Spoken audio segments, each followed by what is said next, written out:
ہم لوگ جب کالج میں پڑھتے تھے تو ایک کتاب میں، انگریزی کی کتاب میں مضمون تھا.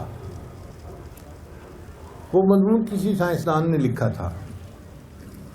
اس نے لکھا کہ آنے والے وقت میں انسان روبوٹ بنائے گا اور روبوٹ ہر لحاظ سے انسان سے بہتر کام کرے گا.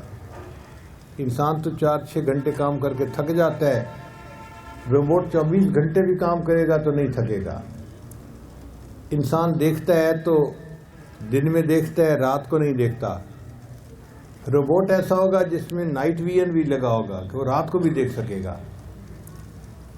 پھر انسان ایک نہیں 2-3 زبانیں جانتا ہے، وہ روبوٹ دنیا کی تمام زبانیں جانتا ہوگا. جس زبان میں اس سے گفتگو کی جائے گی وہ اس زبان میں جواب دے گا.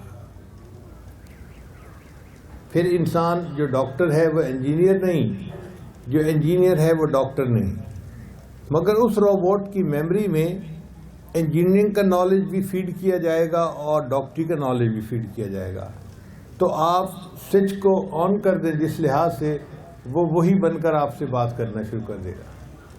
اس کے کہنے کا مقصد یہ تھا کہ وہ روبوٹ ہر لحاظ سے، فنکشن کے اعتبار سے انسان سے بہتر ہوگا. پھر اس سائنسدان نے خواب میں اللہ تعالیٰ کے سامنے حاضری دی.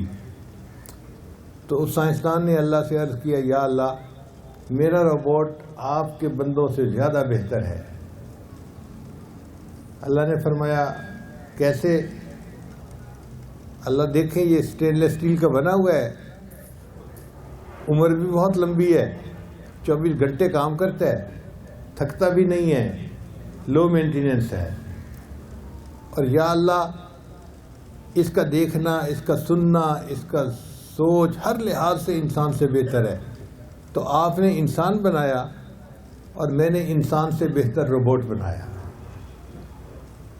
تو اللہ تعالیٰ اس بندے کی بات سننے کے بعد اس کو کہیں گے کہ اچھا اپنے روبوٹ دکھاؤ.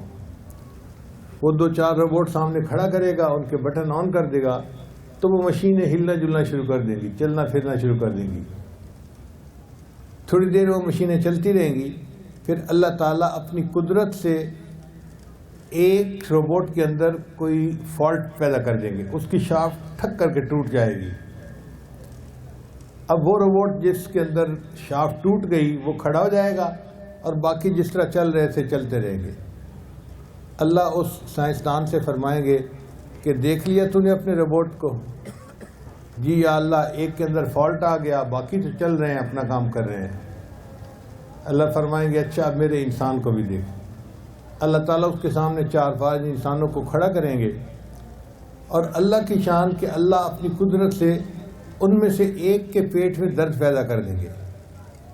اب جس کے پیٹ میں درد ہوگا نا وہ تو رونا شروع کر دے گا، وہ میں مر گیا، او میرا تو پیٹ میں بہت درد ہو رہی ہے، بہت درد ہو رہی ہے.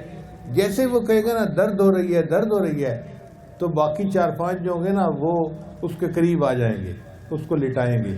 کوئی اس کا سر دبائے گا، کوئی اس کا پاؤں دبائے گا، کوئی اس کے ساتھ میٹھا بول بولے گا، تسلی کی بات کرے گا، اور کوئی اس کے پیٹ کی مالش شروع کر دے گا. اب وہ بندہ جو تکلیف کی وجہ سے کراہ رہا ہوگا نا، وہ جب بار بار کہے گا نا مجھے بہت تکلیف ہو رہی ہے، بہت تکلیف ہو رہی ہے، تو جو بندہ اس کی خدمت کر رہا ہوگا نا اس کی آنکھوں میں آنسو آ جائیں گے. اللہ تعالیٰ سائنسدان کو کہیں گے دیکھا تو نے میرے بندوں کو؟ یا اللہ کیا دیکھنے والی بات تھی؟ اللہ فرمائیں گے دیکھو تکلیف ایک کے پیٹ میں ہوئی ہے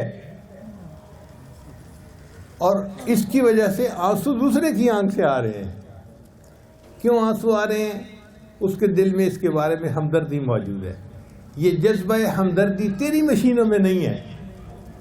تو سائنسدان پھر مانے گا یا اللہ آپ نے بالکل ٹھیک کہا، میرے روبوٹ میں جتنی مرضی صفتیں آ جائیں ان کے اندر ہمدردی کا جذبہ آپس میں ایک دوسرے کے ساتھ نہیں آ سکتا.